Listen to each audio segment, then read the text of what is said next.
திரைப்படம் தற்பொழுது இணையதளங்களில் லீக் ஆயிருக்கு. குறிப்பாக இஸ்லாமிய சகோதரர்கள் பலரும் தங்களை மீண்டும் இது போன்றே சித்தரிக்கக்கூடிய வேலையில தான் விஜய் செயல்படுறாரு.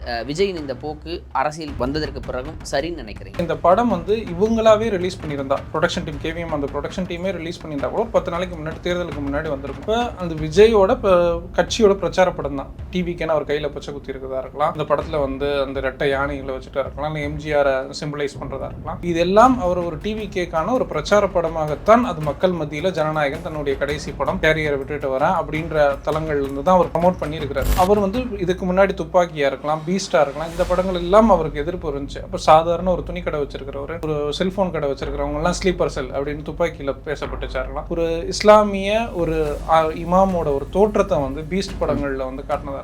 ஒரு பக்கம் ப்ராக்சி வெளியே இருந்து திருட்டுத்தனமாக இந்த வீடியோஸ் வெளியிடப்படுது, அது யார் பண்ணான்ற நடவடிக்கை ஒரு பக்கம் இருக்கட்டும். அதை கடந்து அவர்களே வெளியிட்டு இருந்தாலும் இந்த ஜனநாயகன் படத்தின் வழியாக என்ன அரசியலை பேசுறதுக்கு முன்மொழிகிறாங்க. தமிழ்நாட்டிற்குள்ளால இந்துவாஸ் முஸ்லீம்னு சரி, பிஜேபியோட வாய்ஸா அந்த படம் இருக்கக்கூடும் அப்படின்னா எதற்காக சென்சார் போர்டு அந்த படத்தை முடக்க போறாங்க? அப்ப ஏன் அவங்க அதை ஆதரிக்கலாமே? அப்ப விஜய் இந்த படத்தை இந்த வெளியிடுவதன் மூலம் பாஜக தன் ஒரு லாப நோக்கத்துக்கு பயன்படுத்திருக்கலாமே, ஏன் பாஜகவும் படத்தை முடக்கணும்? அதிமுக கூட்டணியோடு விஜய் அலைன் ஆகிறார். அப்படி ஒரு டிபேட் போச்சு. ஒரு 3 நாள் ஊடகங்கள்ல டிபேட் போச்சு. என்ன கிரவுண்ட் ரியாலிட்டின்னு பார்த்துக்கிட்டாங்க. 3வது நாள் நிர்மல்குமார் ஸ்டேட்மெண்ட் கொடுக்குறாரு. 2 நாள் நீங்க நல்லா கவனிச்சுக்கிறீங்க, 2 நாள் எதுவும் அப்படியே அந்த டிபேட் அப்படி ஓட விட்டு பாக்குறாங்க. அதே தான் அவரோட பர்சனல் லைஃப்ல நடக்கக்கூடிய இன்சிடென்ட்ஸ்க்கும் ஒரு 2 நாள் அப்படி சைலன்ஸா விடுறாங்க. அதுக்கப்புறம் அதுக்கு ஒரு கல்யாண வீடியோஸ் வழியாக அவர் இது பண்றாரு. கரூர் இஷ்யூஸ்லயும் அதே மாதிரி ஒரு 41 பேர் இதுவாக இருக்கிறாங்க. அப்போ அதையும் ஒரு வாரம் இஸ்லாமிய சகோதரர்களை புண்படுத்தும் விதமாகவும் மீண்டும் சித்தரிக்கும் விதமாக இருக்கக்கூடிய காட்சிகள் தற்பொழுது பெரிதளவில் பேசுபொருளாக மாறி இருக்கு. இதற்காவது விஜய் குரல் கொடுப்பாரா? தேர்தல் காலம் வேற. போன மாசமே பிஜேபி எதிர்த்து பேசுறணும், போன மாசமே சென்சார் போர்டில் எதிர்த்து பேசுறணும், மக்கள்கிட்ட பிரச்சாரம் பண்ணியிருக்கணும், எதுவும் பேசல. இப்போ இந்த படத்தை வெளியிட்டு அப்போ பொலிட்டிக்கல் டிஸ்கஷன்ஸே என்னவா மாத்திரம் இது வரைக்கும் இன்னைக்கு இப்போ நீங்கள் நானும் பேசுறேன் இந்த நேரம் வரைக்கும். மக்களே அன்பு வணக்கம். இன்றைக்கி நம்ம கூட யார் இருக்காங்க பார்த்தீங்கன்னா, எஸ்டிபிஐ கட்சியுடைய ஐடி விங் மாநில துணை ஒருங்கிணைப்பாளர் அஸ்வத் ஷரியத்தி தான் நம்மளோட இருக்காரு. பிரதர் வணக்கம். ஜனநாயகன் திரைப்படம் தற்பொழுது இணையதளங்களில் லீக் ஆகிருக்கிறது, சட்டவிரோதமாக லீக் ஆகிருக்கு. அந்த படத்தை லீக் செஞ்சாங்கன்னு ஒரு புறம், யார் திட்டமிட்டு லீக் பண்ணாங்க அப்படிங்கிற ஒரு விவாதம் ஒரு புறம் இருக்கும்போது, இந்த லீக்கான காட்சிகளில் இடம்பெற்றக்கூடிய காட்சிகளும் வசனங்களும் தான் தற்பொழுது மிக பெரிதளவில் பேசுபொருளையும் கண்டனங்களையும் உருவாக்கியிருக்கிறது. குறிப்பாக இஸ்லாமிய சகோதரர்கள் பலரும் தங்களை மீண்டும் இது போன்றே சித்தரிக்கக்கூடிய வேலையில் தான் விஜய் செயல்படுறாரு அப்படிங்கிற நேரடி குற்றச்சாட்டுகள். ஏன்னா அந்த காட்சிகள் நான் பார்த்தவர்கள் இயக்குனர் அமீர் கொண்டு இதுதான் உங்கள் அரசியலா, மீண்டும் மீண்டும் இதை தான் விதைக்கிறீங்களா அப்படின்னு ஒரு காட்டமான அந்த ஸ்டேட்டஸ் வச்சிருக்கக்கூடியவர்கள் எல்லாமே பேசுபொருளாக மாறி இருக்கிறது. நீங்கள் அது குறித்து கூட ஒரு காணொலி பேசியிருந்தீங்க. என்ன அந்த காட்சிகள் இடம்பெற்றிருக்கிறது? விஜயின் இந்த போக்கு அரசியல் வந்ததற்கு பிறகும் சரின்னு நினைக்கிறீங்களா? முதல்ல ப்ராக்சி இந்த வீடியோஸ் வருதுன்றது புதுசு கிடையாது. இதுக்கு முன்னாடியும் விஜயோட படங்கள் 2-3 படங்கள் வந்திருக்கு. ஆனால் எஸ்டி பிரிண்ட்ஸில் இவ்வளோ கிளாரிட்டியோடலாம் இது வரைக்கும் வந்தது கிடையாது. இப்போ அதுக்கு சினிமா துறையில் ஒரு ஆயிரக்கணக்கான இளைஞர்களும் தொழிலாளர்களும் வேலை பார்க்குற ஒரு 400 கோடி மேலே ஒரு பட்ஜெட் படங்கள் வெளியிடுறது இப்படி வருதுன்றது அந்த ஒன்று எடிட் வெர்ஷன் தான் அது வந்திருக்கு. இன்னும் அந்த நிர்வாக குழுவிலேருந்து யாரோ ஒருத்தர் அனுப்பியிருக்கலாம், இல்லைனா சென்சார் போர்டுன்ற 2 குற்றச்சாட்டு இருக்குது. இது அப்படி நம்ம சென்சார் போர்டு மேலே குற்றச்சாட்டு வைக்கணும். இது வரைக்கும் சர்ச்சையான நிறைய படங்கள் இருக்குது, எல்லா படங்களும் வந்திருக்கணும். அப்போ சென்சார் போர்டு மேலே நம்மளால் வைக்க முடியுமா அப்படின்ற ஒரு கேள்வி இருக்கும். சென்சார் போர்டு அப்படி லீக் பண்ணணும்னா அதுக்கு படத்தை ரிலீஸ் பண்ணுறதுக்கு பர்மிஷன் கொடுத்துட்டு போயிடுவாங்களே, அவங்களுக்கு அந்த பிரச்சனை இல்லையா? அப்படி அப்போ நீங்கள் படம் அந்த துண்டு துக்கடா அங்கேயே வீடியோஸ் நிறைய கிளிப்ஸ் வருது சோஷியல் மீடியாஸில். இப்போ அந்த சோஷியல் மீடியாஸில் கிட்டத்தட்ட ஒரு முழு படமே வெளியாயிருச்சு. இப்போ அதில் இப்போ இயக்குனர் அமீராக இருக்கலாம், மற்ற தரப்புகளாக இருக்கலாம். இப்போ இவங்க கண்டிக்கிறது என்ன அப்படின்னா, இஸ்லாமியர்களை என்னவாக சித்தரிக்கிறாங்க. அப்போ இந்த படம் இவங்களாவே ரிலீஸ் பண்ணியிருந்தா, ப்ரொடக்ஷன் டீம் கேவிஎம் அந்த ப்ரொடக்ஷன் டீமே ரிலீஸ் பண்ணியிருந்தா கூட 10 நாளைக்கு முன்னாடி தேர்தலுக்கு முன்னாடி வந்திருக்கணும். இப்போ அந்த விஜயோட கட்சியோட பிரச்சார படம் தான். டிவிக்கேன்னு அவர் கையில் பச்சை குத்தி இருக்கிறதா இருக்கலாம், அந்த படத்தில் அந்த ரெட்டை யானைகளை வச்சுட்டு இருக்கலாம், இல்லை எம்ஜிஆரை சிம்பிளைஸ் பண்ணுறதா இருக்கலாம். இதெல்லாம் அவர் ஒரு டிவிக்கேக்கான ஒரு பிரச்சார படமாகத்தான் அது மக்கள் மத்தியில் ஜனநாயகன் தன்னுடைய கடைசி படம் கேரியரை விட்டுட்டு வரேன் அப்படின்ற தளங்கள்லேருந்து தான் அவர் ப்ரமோட் பண்ணியிருக்கிறார். இப்போ அந்த இடங்களில் அவர் இதுக்கு முன்னாடி துப்பாக்கியா இருக்கலாம், பீஸ்டா இருக்கலாம், இந்த படங்கள் எல்லாம் அவருக்கு எதிர்ப்பு இருந்துச்சு. அப்போ சாதாரண ஒரு துணி கடை வச்சிருக்கிறவர், ஒரு செல்ஃபோன் கடை வச்சிருக்கிறவங்கலாம் ஸ்லீப்பர் செல் அப்படின்னு துப்பாக்கியில் பேசப்பட்டுச்சாருலாம். ஒரு இஸ்லாமிய ஒரு இமாமோட ஒரு தோற்றத்தை பீஸ்ட் படங்களில் காட்டினதா இருக்கலாம். இப்போ தமிழ்நாட்டு இந்த படத்தோட காட்சிகள் எல்லாம் துண்டு துக்கடா சோஷியல் மீடியாஸில் நான் பார்த்த வரைக்கும் அதுலேயும் இந்தியா வஸ் பாகிஸ்தான் அப்படின்ற இடங்கள் வருது. அப்போ இந்தியா தமிழ்நாட்டிலேருந்து ஒரு 10 ஸ்டேட் கடந்து போனால் தான் பாகிஸ்தான். இப்போ தமிழ்நாட்டிற்குள்ளால ஏதோ ஒரு பாகிஸ்தான் தீவிரவாதிகள் ஊடுருவதாகவும் அதில் வந்து ஏதோ ஒரு கோயில் பக்கத்தில் மதுரையை காட்டுறாங்க, மதுரைக்கு பக்கத்தில் ஏதோ ஒரு கோயில் பக்கத்தில் ஏதோ ஒரு குண்டு வெடிக்கிறதாகவும் அதை ஒரு முஸ்லீம் வைக்கிறதாகவும், அதே நேரத்தில் தூத்துக்குடியில் விஜயோட நண்பர் ஸ்ரீநாத் தான் போட்டிடுறார், அவர் தான் அதில் ஒரு முஸ்லீம் கேரக்டர் வேறு நடிக்கிறார். அப்போ இதில் என்ன சிம்பிளைஸ் பண்ண வராங்க? திருப்பி அதே ஒரு பச்சை கலர் ஒரு தாயத்து, நெத்தியில் இஸ்லாமிய மார்க், அந்த தொழுகையோட மார்க் இருக்கிற மாதிரி. அப்போ ஸ்டீரியோ டைப்பிக்காக ஒரு இமேஜ் ஒன்று இதில் நம்ம பீஸ்டில் காமிச்சதாக இருக்கலாம், இல்லை துப்பாக்கியில் காமிச்சதாக இருக்கலாம். இப்போ இதுலேயும் இப்போ தேர்தல் நேரத்தில் அவர்களோட இளைஞர்களை என்னவாக அதில் ப்ரொஜெக்ட் பண்ணுறாங்க, முஸ்லீம் இளைஞர்களை என்னவாக ப்ரொஜெக்ட் பண்ணுறாங்க, முஸ்லீம்கள் பற்றியான ஒரு ஒட்டுமொத்த பிம்பத்தை என்னவாக கட்டமைக்கிறாங்க. அப்போ தேர்தல் நேரத்தில் தமிழ்நாட்டிற்குள்ளால இங்கே இருக்கக்கூடிய ஒரு 70 வருஷ அரசியல்னு பார்த்தா சமூக நீதி அரசியல், பார்ப்பானியத்துக்கு எதிரான ஒரு அரசியல் இருக்கும், இல்லை தமிழர் ஒருமைக்கான ஒரு அரசியல் இருக்கும். இப்போ அந்த கான்டெக்ஸ்டில் இருந்து வெளியே வந்து இப்போ இந்து வாஸ் முஸ்லீம்ன்ற பைனரியை இந்த படத்தில் சித்தரிக்கிறாங்களோன்னு ஒரு சந்தேகம் வருது. Hindu vs binary politics, Hindu vs முஸ்லீம்ன்ற. இப்போ தமிழ்நாட்டோட அரசியலில் அதுவும் தேர்தல் நேரத்தில் மக்கள் நல திட்டங்கள் தான் பேசப்படும். திமுக என்னென்ன ஸ்கீம்ஸ்லாம் கொண்டு வந்தாங்க, அதிமுக எந்தெந்த ஸ்கீம்ஸ்லாம் கொண்டு வந்தாங்க, இது மகளிருக்கு உதவுது, இது விவசாயிகளுக்கு உதவுது, இந்த திட்டங்கள் எல்லாம் இதை முன்மொழிஞ்சு தான் அந்த பொலிட்டிக்கல் டிஸ்கஷன்ஸ்லாம் வந்திருக்கணும். அப்போ இது ஒரு பக்கம் ப்ராக்ஸி வெளியே இருந்து திருட்டுத்தனமாக இந்த வீடியோஸ் வெளியிடப்படுது, அது யார் பண்ணான்ற நடவடிக்கை ஒரு பக்கம் இருக்கட்டும். அதை கடந்து அவர்களே வெளியிட்டிருந்தாலும் இந்த ஜனநாயகன் படத்தின் வழியாக என்ன அரசியலை பேசுறதுக்கு முன்மொழிகிறாங்க? தமிழ்நாட்டிற்குள்ளால இந்துவாஸ் முஸ்லீம்னு பிஜேபி செட் பண்ணக்கூடிய அந்த பாலிட்டிக்ஸை, அந்த கிரவுண்டை செட் பண்ணுறதுக்கு இந்த படம் உதவுதான்றதான். கிட்டத்தட்ட ஒரு இந்த படம் வந்து தற்பொழுது வெளிவந்திருந்தாலும் பிஜேபியோடைய ஒரு வாய்ஸான ஒரு படமாக தான் அதை பார்க்க முடியும். ஆமாம், இப்போ இந்துவாஸ் முஸ்லீம்ன்ற பாலிட்டிக்ஸ் கிடையாது தமிழ்நாட்டில். சரி, பிஜேபியோட வாய்ஸாக அந்த படம் இருக்கக்கூடும் அப்படின்னா எதற்காக சென்சார் போர்டு அந்த படத்தை முடக்க போகிறாங்க? அப்போ ஏன் அவங்க அதை ஆதரிக்கலாமே? அப்போ வெளிப்படையாக விஜய் பாஜகவுக்கு ஆதரவு தெரிவிக்கவில்லை என்றாலும் பாஜகவை பெரிதளவில் எதிர்க்கலை. அப்போ இந்த ஒரு குற்றச்சாட்டு தொடர்ந்து இருக்கிறது. அப்போ விஜய் இந்த படத்தை இந்த வெளியிடுவதன் மூலம் பாஜக தன் ஒரு லாப நோக்கத்துக்கு பயன்படுத்திருக்கலாமே, ஏன் பாஜகவும் படத்தை முடக்கணும்? இல்லை, இப்போ ஒரு 2 மாதத்துக்கு ஒரு மாதத்துக்கு முன்னாடி தேர்தல் கூட்டணி எல்லாம் முடிவாகிறதுக்கு பின்னாடி வந்து அதிமுக கூட்டணியோடு விஜய் வந்து அலைன் ஆகிறார். அப்படி ஒரு டிபேட் போச்சு. ஒரு 3 நாள் ஊடகங்களில் டிபேட் போச்சு. என்ன கிரவுண்ட் ரியாலிட்டின்னு பார்த்துக்கிட்டாங்க. 3ஆவது நாள் வந்து நிர்மல்குமார் வந்து ஸ்டேட்மெண்ட் கொடுக்குறாரு. 2 நாள் நீங்கள் நல்லா கவனிச்சு பார்த்தீங்கன்னா 2 நாள் எதுவும் அப்படியே அந்த டிபேட் அப்படி ஓட விட்டு பார்க்குறாங்க. அதே இது அவரோட பர்சனல் லைஃப்பில் நடக்கக்கூடிய இன்சிடென்ட்ஸ்க்கும் ஒரு 2 நாள் அப்படி சைலன்ஸாக விடுறாங்க. அதுக்கப்புறம் அதுக்கு வந்து ஒரு கல்யாண வீடியோஸ் வழியாக அவர் இது பண்ணுறாரு. கரூர் இஷ்யூஸ்லேயும் அதே மாதிரி ஒரு 41 பேர் இதுவாக இருக்கிறாங்க. அப்போ அதையும் ஒரு வாரம். இப்போ எல்லா விஷயத்தையும் மக்கள் இப்போ நீங்கள் பிஜேபி எதிர்ப்பீங்களா? உங்களுக்கே தெரியும். மேடையில் என்ன பேசுவார்னா உங்களுக்கே யார் பண்ணாங்க உங்களுக்கே தெரியும். உங்களுக்கே தெரியும்னா மக்களுக்கு அப்போ நீங்கள் என்ன தலைவர், நீங்கள் என்ன சொல்கிறீங்க? பிஜேபி எதிர்க்கிறீங்களா? அப்போ நீங்கள் வந்து அதிமுக கூட்டணிக்கு போகிறீங்களா? எதை பற்றியும் கிளியர் கட்டாக விஜய் ஒரு தெளிவில்லாமல் திருப்பி அவர் அதை தான் ரெப்ரசன்ட் பண்ணுறாரு. தெளிவில்லாத நான் ஒரு தலைமை. இன்றைக்கி கூட கூட்டணி இது தேர்தல் பிரச்சாரத்தை எல்லாத்தையும் நீங்களே பார்த்துங்க. அவங்களோட கட்சிக்கு இன்னும் கத்திரி வெயில் ஸ்டார்ட் ஆக போது ஒரு 10-15 நாளைக்கு வந்து இளைஞர்களே நீங்களே போய் வெயிலில் போய் வேலை பாருங்கள், நான் இனிமேல் வரமாட்டேன், இன்னொரு 10 நாளைக்கு தேர்தல் பிரச்சாரத்திற்கு. சரி, அந்த கட்சியிலேருந்து ஆதவ ஒரிஜினாலேருந்து மற்ற புசி ஆனந்த்லேருந்து வேறு அவங்கள யாராவது தென் மாவட்டங்களுக்கு போனாங்களா? இப்போ திமுகவோ அதிமுகவோ அந்த கேண்டிடேட்ஸ் வந்து போகிறாங்க, பிரச்சாரங்களுக்கு போகிறாங்க, அந்த பகுதிகளில் மக்களை சந்திக்கிறாங்க. அப்படி எதுவுமே நடக்கலை. அப்போ திருப்பரங்குன்றம் இஷ்யூவில் ஏன் சந்தேகம் வரும்னா, திருப்பரங்குன்றத்தில் நிர்மல்குமாரை நிறுத்தி வைக்கிறாங்க, திருத்தணியில் திருப்பி ஆர்எஸ்எஸ் கேண்டிடேட் நிறுத்தி வைக்கிறாங்க. அப்புறம் 4 நாளைக்கு முன்னாடி பிஜேபியிலேருந்து வந்தவன், காலையிலேருந்து காங்கிரஸ்லேருந்து வந்தவன், இந்த கேண்டிடேட்ஸை இப்போ 2 வருஷமாக 234 கேண்டிடேட்ஸை அவர்களால் இல்லை. இப்போ இந்த 234 தொகுதி தீர்மானிக்க முடியல, தாவேகாவுக்கு அந்த வலு இல்லை, அந்த ஸ்ட்ரக்சர் இல்லை, சக்தி இல்லை, தாவேகா ஒரு முழுமையான அரசியல் கட்சியாக பூர்த்தி அடைங்கிறது வேறு. இப்போ ஒரு ஸ்பெசிஃபிக்காக சில பாயிண்ட்களில் இந்த கேண்டிடேட் நிப்பாட்டுறாங்க. திருப்பரங்குன்றத்தில் நிற்கிறாரு, அவர் வந்து ஒரு ஆர்எஸ்எஸ் பின்புலத்தை சேர்ந்தவர்.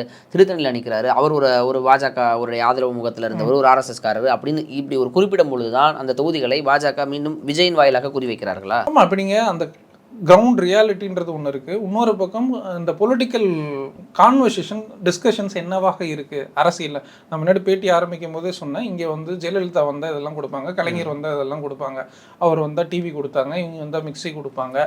அதே அந்த கான்வர்சேஷன் தான் தமிழ்நாட்டில் இருந்திருக்கு. ஒவ்வொரு தேர்தலிலும் இப்படி ஒரு இந்து வாஸ் முஸ்லீம்ன்ற நரேட்டிவ் இதில் செட் ஆகுது. அப்போ அவருக்கு துப்பாக்கி படம் தெரியுது, எதிர்ப்பு இருக்குன்னு தெரியுது, அதுக்கப்புறம் பீஸ்லியும் தெரியுது. அப்போ திருப்பியும் வந்து பிஜேபியோட நரேட்டிவ்க்கு ஏற்ற மாதிரி கிரவுண்ட் அழகாக செட் பண்ணி கொடுக்குறது. இப்போ இந்த டிஸ்கஷன்ஸ் இன்னொரு 3 நாளைக்கு என்னவாக போகும்? சரி, அந்த படத்தை யார் வெளியிட்டாங்க, அது கண்டனம் தெரிவிக்கலாம், அதெல்லாம் பிடிச்சிங்க, நிர்வாகத்துக்குள்ளால பிடிச்சிங்க. ஆனால் அந்த படம் நீங்களே வெளியிட்டிருந்தாலும் அது எந்த விவாதத்தை உருவாக்கும்? அது இல்லாமல் அந்த படத்தோட கடைசி காட்சின்னு ஒரு காட்சி வந்து வெளியே வருது. அதில் வந்து சென்னை டிஜிபி ஆஃபீஸ் மெரினா கிட்ட இருக்குல்ல, அந்த ஆஃபீஸில் தான் ஃபைனல் போயிட்டு வச்சுக்கிட்டு இருக்கிறாங்க. படத்தில் ஏதோ குண்டு வெடிக்குது, அது வெடிக்குது. கிட்டத்தட்ட வந்து அந்த படத்தோட இன்னொரு காட்சியில் ஆப்பிரிக்காவுக்கு போகிறாங்க. ஆப்பிரிக்காலையும் பிளாக்ஸாக இருக்கிறாங்க, பிளாக்ஸும் முஸ்லீம்ஸாக தான் இருக்கிறாங்க. ஆப்பிரிக்காவில் ஏதோ ஒரு நாட்டை பிடிக்கிறாங்க, அந்த நாட்டில் ஏதோ ஒன்று கலவரம் நடக்குது, எல்லாம் நடக்குது. அந்த கலவரத்தை செய்கிறது ஒரு பிளாக்ஸ். அந்த பிளாக்ஸ் யாராக இருக்காங்கன்னா முஸ்லீம்ஸாக இருக்கிறாங்க. இந்தியாவுக்குள்ளால தமிழ்நாட்டில் ஏதோ ஒரு முன்னுதாரணம் ஏதாச்சும் இருக்கணும்ல.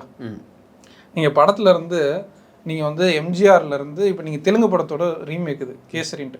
இப்போ நீங்கள் தெலுங்கு படத்தை எல்லாத்தையும் நீங்கள் பார்த்தீங்கன்னா ராமாயண கதாபாத்திரங்கள் வரும். ஒரு ஹீரோவை போர்ட்ரேட் பண்ணால் ஒரு ராமர் மாதிரி இருந்தார், பீஷ்மர் மாதிரி இருந்தார், அர்ஜுனர் மாதிரி இருந்தார்.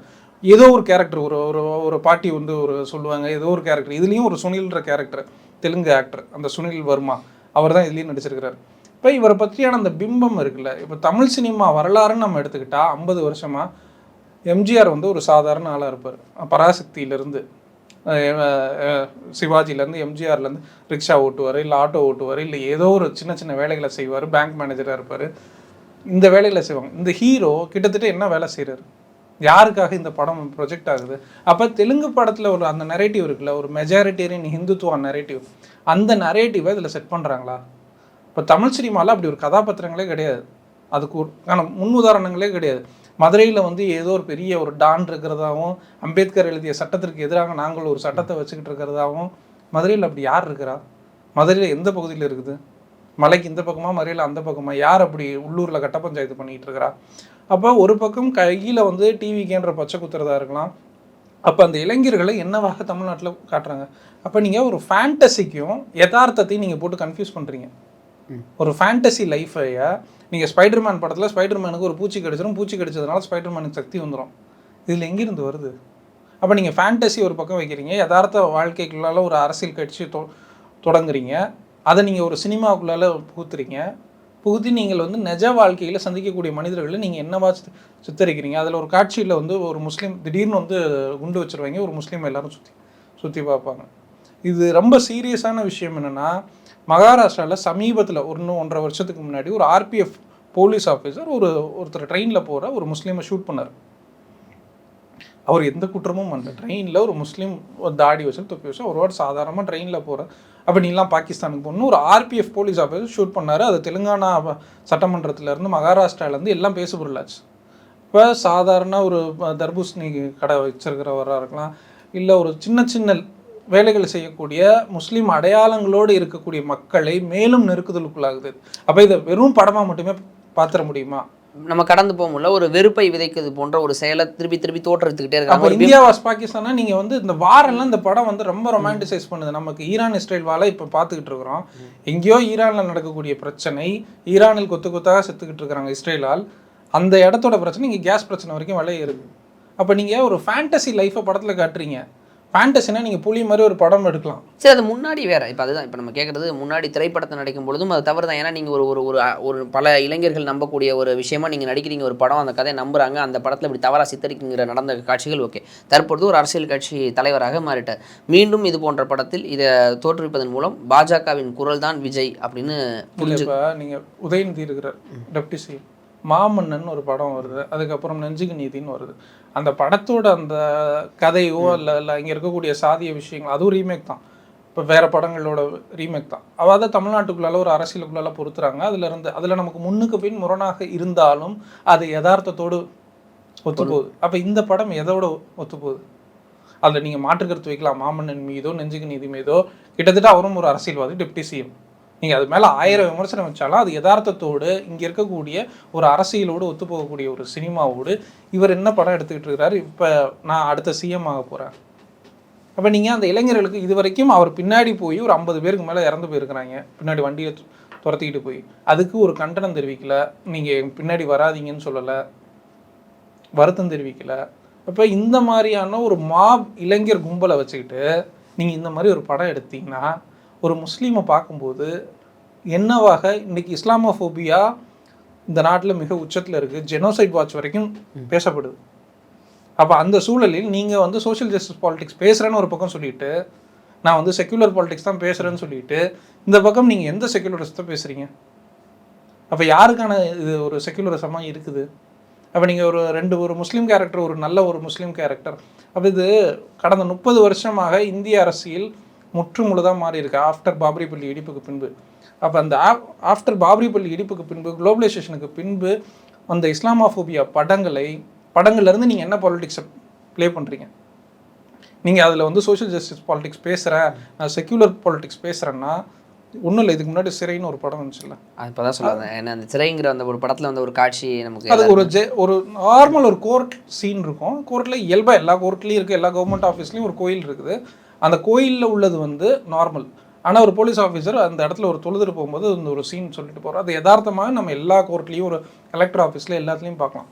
அப்போ இந்தியாவில் இங்கே இருக்கிறது பெரும்பான்மைவாத மதவாதம் செக்யூலரிசமாகவும், சிறுபான்மைவாத மதவாதம் அடிப்படைவாதமாக தான் இருக்குது. அது செக்யூலரிசம், அது இந்து செக்யூலரிசம், இந்து நார்மனேட்டிவ் செக்யூலரிசத்துக்குள்ளால போயிடுது. சிறுபான்மைவாதம், சிறுபான்மை மத நம்பிக்கைகள் எல்லாம், இயல்பான மத நம்பிக்கைகள் எல்லாம் அடிப்படைவாதமும் தீவிரவாதமாகவும் ரொம்ப எக்ஸ்ட்ரீமிசமாகவும் இங்கே போர்ட்ரேட் பண்ணப்படுது. Day by day life.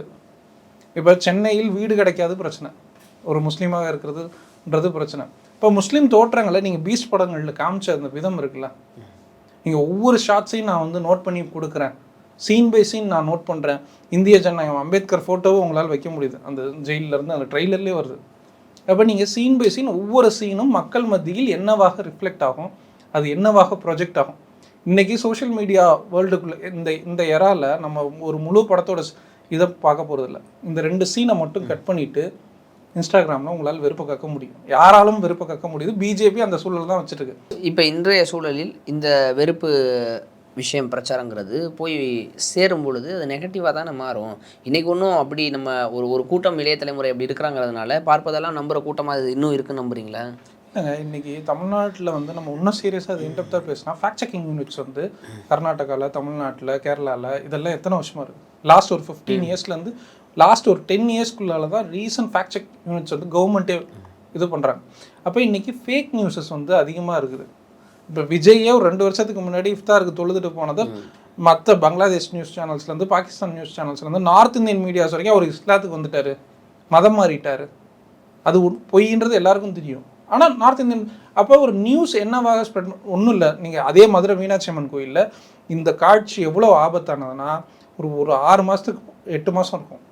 Madurai Meenakshi Amman கோயில் பக்கத்தில் யாரோ ஒரு மாடியில் ஒரு கோயில் பூசாரி ஆட்டுக்கறி வெட்டிகிட்டு இருந்தார். சும்மா ஒரு மொட்டை மாடியில் அதை ஒரு நார்த் இந்தியன் வீடியோ எடுக்கிறார். வீடியோ எடுத்து பார்த்தியா அப்படி கோயில் அப்படி காமிச்சிட்டு இந்த பக்கத்து திருப்பிட்டு மாட்டுக்கறி வெட்டிக்கிட்டு இருக்கிறாங்க முஸ்லீம்கள். அது கைது பண்ணாங்க அதெல்லாம். ஆனால் அந்த வெறுப்பு, இந்த வீடியோ இப்போ தான் தமிழ்நாட்டில் தான் நடந்துச்சு, மதுரையில். அப்போ அந்த மதுரையில் நீங்கள் வந்து இந்த ஷார்ட்டை வைக்கிறீங்கன்னா நீங்கள் யாருக்கான படம்? அப்போ சமீபத்தில் கடந்த ஒரு 10 வருஷத்தில் ஓடிடி பிளாட்ஃபார்ம்ஸில் வந்த இஸ்லாமாஃபோபிக் படங்கள் எத்தனை? பாகுபலி என்ன பேசுனுச்சு, RRR என்ன பேசுனுச்சு, என் துரந்தர் என்ன பேசுது? அப்போ ஹிந்துத்துவா கான்டெக்ஸ்டுக்கான ஒரு கிரவுண்டை, அந்த பொலிட்டிக்கல் கிரவுண்டை செட் பண்ணி கொடுக்குறாரு விஜய். அதில் விஜய் வந்து அதிமுகவோட கூட்டணி வைக்கிறாரா இல்லையா, அவர் தெளிவில்லாமல் இருக்கிறார். நம்ம விஜய் வந்து ஒரு தலைவராகவே அக்செப்ட் பண்ண முடியுமான்னு தெரியல. ஏன்னா அவரே ஒரு ஸ்டேட்மெண்ட் கொடுக்க, எல்லாம் மக்கள் நீங்களே புரிஞ்சுங்க, நம்ம அவங்கவுங்க என்னென்னு புரிஞ்சுக்கலாம். ஆளாளுக்கு ஒரு ஒப்பீனியன் இருக்கும், அதுக்காக அப்படி புரிஞ்சுக்க முடியுமா? எனிவேஸ் அவர் ஒரு பொலிட்டிக்கல் லீடராக பார்க்க முடியாது. அனைத்து மக்களுக்குமான தலைவராக இருந்தால் தான் அவர் ஒரு தலைவராகவே பார்க்க முடியும். அனைத்து மக்களுக்குமான குரலாக அவர் இல்லாத பொழுது, பாதிக்கப்பட்டவருடைய பக்கம் குரலாக இல்லாத பொழுது அவர் தலைவராக பார்க்க வேணாம், நம்ம இதில் விட்டுலாம். இப்போ இந்த ஜனநாயகன் திரைப்படத்தின் அந்த வசனங்கள், அந்த ஒரு குறிப்பாக ஒரு சீன்லாம் வந்து பாய் அப்படின்னு அந்த ஒரு அழைக்கப்படக்கூடிய ஒரு வசனம் இருந்து போட்டு சொன்னாங்க. இது தற்பொழுது தேர்தல் களத்தில் நிச்சயமாக அவங்களுக்கு நெகட்டிவாகத்தானே இருக்கும். அப்படிங்கிறது தெரிஞ்சிருந்தால் அந்த படத்திலிருந்து அந்த காட்சியை ரிமூவ் பண்ணிக்கலாம். தெரிந்தும் படத்தில் வைத்திருப்பதன் நோக்கம் முழுக்க இது பாஜகவிற்கு ஆதரவு குரலாக இருக்க வேண்டிய படம் தான். அப்படி படம் தான் அவரால் வெளிப்படையா பிஜேபி மாதிரி வெறுப்ப கேட்க முடியாது. அப்போ 2 நல்ல முஸ்லீம் கேரக்டர் உள்ள தூக்கி போடணும், அதுக்காக 2 திருப்பி. ஆனா அந்த சீன்ஸ் என்னவாக இங்க கட்டமைக்கப்படுது? ஒன்றும் இல்லை, வாட்ஸ்அப் வதந்தி இல்லை, அஸ்ஸாம்ல இருந்து டேம்ல வந்து வெள்ள ஜிகாத், லேண்ட் ஜிகாத், மார்க் ஜிகாத். இன்னைக்கு முஸ்லீம்களுக்கு எதிராக லேண்ட் ஜிகாத்து, வெள்ள ஜிகாத்து, மார்க்ஸ் ஜிகாத்து, டான்ஸ் ஜிகாத்து. ஒன்றும் இல்லை, கேரளாவில் 2 பேரும் டான்ஸ் ஆடினாங்க, டான்ஸ் ஜிகாத்து. மார்க் எழுதி யூபிஎஸ்சியில் எக்ஸாம் எழுதிட்டாங்களா, மார்க் ஜிகாது. அப்போ இங்கே முஸ்லீம் இப்போ தேவையில்லாத, இப்போ நீங்கள் கூர்க்கான ஒரு படம் வந்துச்சு யோகி பாபுவோட, அந்த படத்தில் முஸ்லீம் கேரக்டர் ஒன்று கூட இருக்காதுங்க, ஒரு கேரக்டர் இருக்காது. ஆனால் பேக்ரவுண்ட் மியூசிக்ஸில் எல்லாத்துலேயும் பாங்கு ஓடும். அப்போ கான்ஷியஸ் அண்ட் அன்கான்ஷியஸாக இவங்க என்ன பண்ணிட்டு இருக்கிறாங்கன்னா ஒரு இஸ்லாமிய வெறுப்பை கட்டமைக்கிறாங்க அந்த அடையாளங்களின் மீது, அந்த அவர்களோட அன்றாட வாழ்க்கையின் மீது. அப்போ இது ரொம்ப பிரச்சனைக்குரியது இது. அப்போ இவங்க வந்து திட்டமிட்டு தான் அதை பண்ணிகிட்டு இருக்கிறாங்க. அப்போ அந்த இஸ்லாமிய வெறுப்புக்கான ஒரு கிரவுண்டு ஒரு பக்கம் செட் பண்ணுறாங்க. பிஜேபிக்கான ஒரு கிரவுண்டை ஆரம்ப நிலையிலே இந்த படம் செட் பண்ணி கொடுக்குது தமிழ்நாட்டில். அதுதான் நான் ஆரம்பிக்கும் போது சொல்கிறேன், பேட்டி ஆரம்பிக்கும் போது அப்படி ஒரு கான்வர்சேஷனே, பொலிட்டிக்கல் கான்வர்சேஷனே தமிழ்நாட்டில் கிடையாது. கலைஞர் வந்தால் என்ன தருவார், ஜெயலலிதா வந்தால் என்ன தருவாங்க, இதுதான் கான்வர்சேஷன். என்டையராக இப்போ அடுத்து வரக்கூடிய ஒரு 15-20 வருடத்துக்கான ஒரு பொலிட்டிக்கலுடைய ஸ்டார்ட் அப்பாக விஜய் இது போன்ற ஒரு நரேட்டிவை செட் பண்ணுறதுக்கான ஒரு ஊதுகுழலாக பார்க்கலாமா?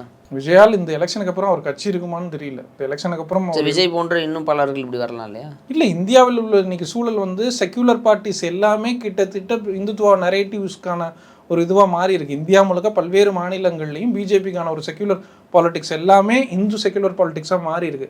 இப்போ அதுலேருந்து நாம் என்ன செக்யூலர் பாலிடிக்ஸையும் இன்க்ளூசிவ் பாலிடிக்ஸையும் என்ன பேச போகிறோம், அதற்கு எதிராக என்ன பேச போகிறோன்றது இருக்கு.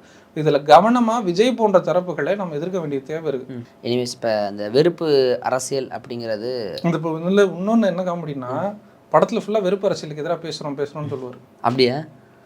நான் பார்க்கல. எல்லா சீன்ஸும் நான் ஒன்றும் பார்க்கல தான் முழுசா. ஆனால் எல்லா சீன்ஸும் துண்டு துக்கடாக கட் பண்ணி 5 நீங்கள் பண்ணுறதே வெறுப்பு அரசியல் தாங்கிறது தெரியாத அளவுக்கு வெறுப்பு அரசியலை பற்றி பேசுகிறாரு அப்படின்னா அவரை நீங்கள் எந்த ஒருத்தர் தெரிஞ்சு பண்ண இப்போ உண்மையிலே தெரியாமல் தான் பண்ணுறாரான்னு கேட்டால் அப்போ யார் இயக்குறா அவங்கள அப்படிங்கிற சில கேள்விகள் எல்லாம் தொடரத்தான் செய்யும். இனிமேல் படம் தற்பொழுது அந்த சின்ன சின்ன காட்சிகள் வெளியானது, அதுவே மிகப்பெரிய சர்ச்சைகளாக இருக்குது. அந்த காட்சிகளுமே இஸ்லாமிய சகோதரர்களை புண்படுத்தும் விதமாகவும் மீண்டும் சித்தரிக்கும் விதமாக இருக்கக்கூடிய காட்சிகள் தற்பொழுது பெரிதளவில் பேசுபொருளாக மாறி இருக்கு. இதற்காவது விஜய் குரல் கொடுப்பாரா? தேர்தல் காலம் வேற. அதிசயங்க படம் பாருங்க, அதுக்காக பேசுவாரா அவர்? அதுக்கு நான் அப்படி பேசினா போன மாதமே பேசியிருக்கணும். போன மாதமே பிஜேபி எதிர்த்து பேசியிருக்கணும். போன மாதமே சென்சார் போர்டில் எதிர்த்து பேசியிருக்கணும். மக்கள்கிட்ட பிரச்சாரம் பண்ணியிருக்கணும். எதுவும் பேசலை. இப்போ இந்த படத்தை வெளியிட்டு அப்போ பொலிட்டிக்கல் டிஸ்கஷன்ஸே என்னவா மாத்திரம் இது வரைக்கும் இன்னைக்கு இப்போ நீங்கள் நானும் பேசுகிறேன், இந்த நேரம் வரைக்கும் தேர்தல் அறிக்கை வெளியே வரல. அதிமுக வெளியே விட்டாச்சு, பிஜேபி வெளியே விட்டாங்க, அதுக்கப்புறம் திமுக வெளியே விட்டாச்சு. தேர்தல் முடிஞ்சதுக்கப்புறம் வந்துடும் தேர்தல் அறிக்கை. தேர்தலுக்கு நான் என்ன கொடுக்க போறேன், நான் மக்களுக்கு வந்து அல்வா தான், வேற என்ன இவ்வளவு நாள் கொடுக்கலையேங்க. அந்த அல்வா தேர்தல் அறிக்கை இப்போ வரைக்கும் நாம் தமிழர் சீமான் வரைக்கும் எல்லாரும் கொடுத்தாச்சு. அவர்லாம் நீங்கள் என்ன 1000 சொன்னாலும் ஒரு வருஷத்துக்கு முன்னாடியே எழுதி அது ப்ரிப்பேர் பண்ணி அது புக்லெட்டில் கொஞ்சம் எக்ஸ்ட்ரா ஆட் பண்ணிடுவார். ஸோ விஜய் சொன்னது போல் தேர்தல் முடிந்ததற்கு பிறகு தேர்தல் அறிக்கை நிச்சயமாக வெளியிடப்படும். ஏன்னா 2 கட்சிகளும் சேர்ந்து தடுக்கிறாங்க. இல்லை திமுக தடுத்து கொண்டு திமுக தேர்தல் அறிக்கையில் நீங்கள் எழுதாதீங்க, நீங்கள் வந்து பிடிஎஃப் ரிலீஸ் பண்ணாதீங்க. ஆமாம், விர்ச்சுவல் வாரியர்ஸ் எல்லாத்தையும் திமுக தான் தடுத்து வைக்கிறாங்க. நீங்கள் தேர்தல் அறிக்கையை திமுக வெளியிடாமல் தடுக்கிறது டிவிகேவோட தேர்தல் அறிக்கையை திமுக வெளியிட அடுத்து சொல்லுவாங்க. நீங்கள் என்ன பாருங்க, நீங்கள் போய் கேள்வி கேளுங்க, ஏன் இன்னும் தேர்தல் அறிக்கை திமுக சதி செய்கிற கீழே கமெண்ட் வரலாம் ஏன்னு கேளுங்க. இன்னும் அவர் தான் இன்னும் தேர்தலுக்கு இன்னும் களத்தில் அவர் வேலை செய்ய போகிறது வேலை செய்யாத காரணம் திமுக தாங்க, அதான் வேலை செய்ய விட மாட்டீங்க அப்படின்னு தான் சொல்கிறாங்களே. இப்போ நீங்கள் என்ன நடந்தாலும் தாவேக்கா ஏன் செய்யலை, இப்போ விஜய் அவர்கள் ஏன் இன்னைக்கு அறிக்கை இல்லைன்னா திமுக தான் தடுக்குது. அவங்க கூட பிஜேபி தடுக்கல, அது தடுக்காது தெரிஞ்ச அது அவங்க எதுவும் சொல்ல மாட்டாங்க, இவங்க மட்டும் அப்படிங்கிற ஒரு கண்ணோட்டத்தில் பார்க்கும்போது எதுவும் சொல்ல முடியாது. இனிமேல் இந்த படம் சார்ந்த காட்சிகள் இவ்வளவு சர்ச்சையானதுக்கு பிறகும் விஜய் இப்படி மௌனம் காப்பதோ அல்லது அது சார்ந்து விளக்கம் தராமல் இருப்பது ஆபத்தான ஒரு போக்கு தான். அது நிச்சயமாக தேர்தல் களத்தில் பதிலாக எதிரொலிக்கும். அன்றைய தினம் நம்ம இது குறித்து பேசுவோம். நேரம் கொடுத்ததற்கு நன்றி.